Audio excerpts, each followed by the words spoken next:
This segment sponsored by Foster Financial.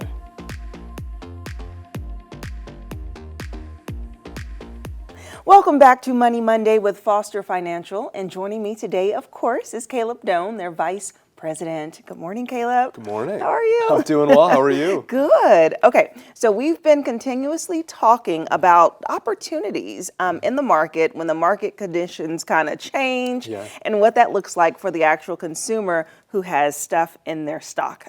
Stuff in their stock.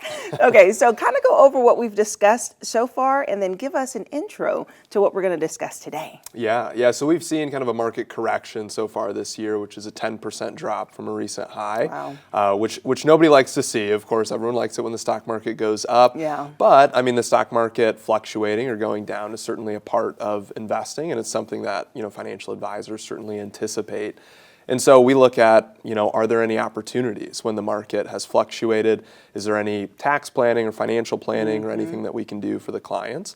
And we talked a little bit about, divesting away from highly concentrated stock. We talked about some annuities before. Today we'll talk a little bit about Roth conversions and how it can be advantageous to do those, especially in years where the market is down, like this year. Yes, the market. I mean, your job has to be exciting yet scary all at the same time, trying to track and keep up. I mean, I try to look at it each day and I'm just like, okay, where's the market? Where's the market? Right. So when you say a 10% drop, is that off of the recent high that happened or off of the standard at the top of the year? Yeah. It's typically a 10% drop from a recent high. Okay. So, I mean, the market peaked a couple months into the year here for 2025 and then has dropped a little bit since then. And we've seen some really good days. We've also seen some bad days in the market, which again is to be expected anytime we're investing in the stock market. When we think long term about the stock market, we're still very, very optimistic about that. And so I think a lot of times people can get kind of caught up in the day-to-day fluctuations and get worried. But when we look, 2, 3, 5, 10 years from now, we're still very optimistic that the market has a lot of room to go up, which is always a good thing. It will recover. So when you talk about the long run real quick, how can people really save money as they are considering the market correction, but in the long run? Yeah. So, I mean, one of the things we look at is tax planning, and that's where some of the Roth conversions come in. And so, for those who don't know, Roth conversions, it's basically where you take money in a pre-tax bucket, like a traditional IRA, and you move it over into an after-tax bucket, like a Roth IRA. And when you do that, you have to pay taxes, ordinary income taxes, on the money that's converted over. But then once it's in that Roth account, it can grow and be withdrawn tax-free for the rest of your life. And so that can be a big benefit to folks, especially if they're in an attractive tax bracket right now. And with the market drop, it can save you more money even. And then what about, so once you make that conversion into the Roth, is that money available to you for taking, what is it called? I mean, it wouldn't be so much distributions, right? Because that's like required minimum distributions at a certain age. But let's just say you roll it over, but you want to take a withdrawal from it. Are you penalized or fined if you're below the retirement age? Yeah, so there are certain rules on kind of the 59 and a half rule, essentially. So you need to be over 59 and a half to take withdrawals. Roth accounts get some special treatment there. And so a lot of times you can pull out your contributions to a Roth account even before 59 and a half. But there are some even more rules kind of when the money is from a Roth conversion. So there are certain 5-year rules associated with that.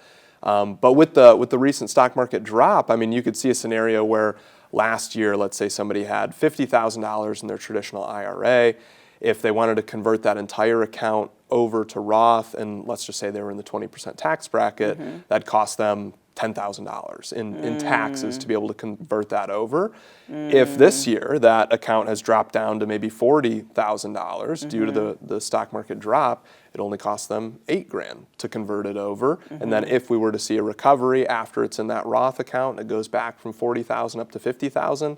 It's completely tax-free growth in there. Right, and that's called what? The tax-free growth. Tax-free growth. Is that gains? I mean, yeah, okay, that would be gains. That would be the account. gains. So, okay, so I'm trying to keep up with all of Caleb's terms. Right. So let's talk about it. When you talk about converting it over from the account to a Roth, are we talking about a diversified portfolio of stocks, or are we talking about someone's actual 401k from their job? Yeah, it can be both, Okay. actually. So we do 401k conversions. We can do just traditional IRA to Roth IRA conversions, and it's really a tax planning strategy. So a lot of times we'll see that people are in an attractive tax bracket right now, and they have a little bit of room in that tax bracket, and so we'll say, hey, you've got $20,000 of room till you hit the next tax bracket. Let's do a $15,000 Roth conversion this year. So you stay in that tax bracket, you get money into a tax-free bucket, and then it can grow tax-free for the rest of your life. Okay, and then another question for you, Caleb. So with the market fluctuating like we're talking about, sometimes even if people are still working and they have a 401k, they think about, well, should I take some of that money out of the 401k so that it's not impacted by this up and down? So I can have a little nest, because who knows what's going to happen in the next couple of months, right? Yeah. Okay, so let's say someone does that and they're over the 60, right? They're over that, that threshold of that retirement age. Is it best to make a withdrawal directly from your 401k, or should you roll the money over to a Roth first and then make the withdrawal?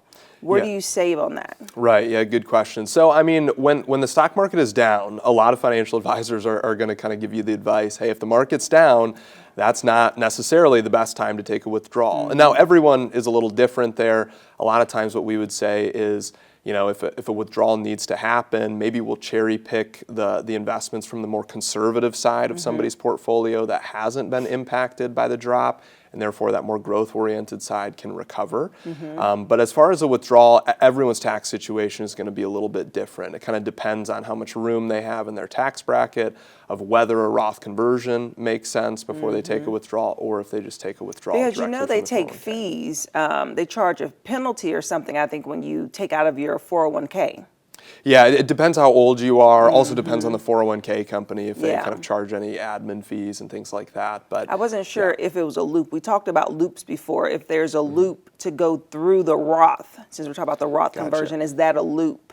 Like to avoid any sort of taxes or anything? Or not taxes, but fees, the withdrawal fees that come out of a 401k. Right, yeah. You'll still pay early withdrawal penalties if you do a Roth conversion and if it hasn't been in the funds for 5 years there. So the government always likes to get their little piece, whether it's fees or taxes or anything. But everyone's financial situation is a little different, and that's why it can be really helpful to talk to a financial advisor about your specific situation and see what applies. There's probably a lot of people who haven't really heard of Roth conversions before, don't know if it applies to them, and now could be a really good year to see. Yeah. Well, good. Well, thank you for breaking down Roth conversions. I know it impacts so many people because it's an account that I think everyone eventually needs to roll into as they're considering retirement. Yeah, thank you. Thank you, Caleb. All right, good information. And remember, we also have Women's Wealth Wednesday with Caleb, so stay tuned for that next week. And remember, you can always reach out to Foster Financial by giving them a call, and their phone number is listed on the screen. And I'll see you after the break. This segment sponsored by Foster Financial.